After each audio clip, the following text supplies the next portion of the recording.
A photography studio in Bristol is doubling as a warm space this winter to support people through the cost of living crisis.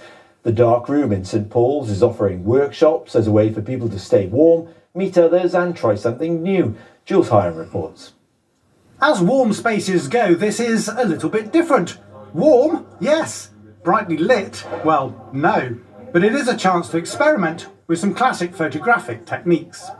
I really love it. It's because the photo coming really nice and beautiful. I really like it. It's nice. I've never done anything like this before, so it's good to experience to see, and it's just something else to move forward within it and to see what you can do in the future. Because I'm still working on my own recovery as well. I'm up to 4 months at the minute. Well, we're looking to set up an art class at DHI ourselves, like me. So we just want new things we can get people into.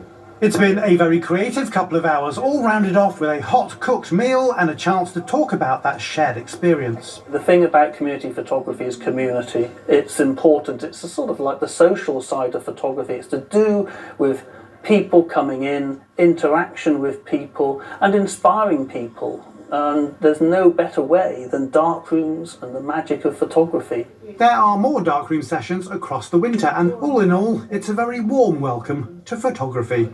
Jules Hiram, BBC Points West.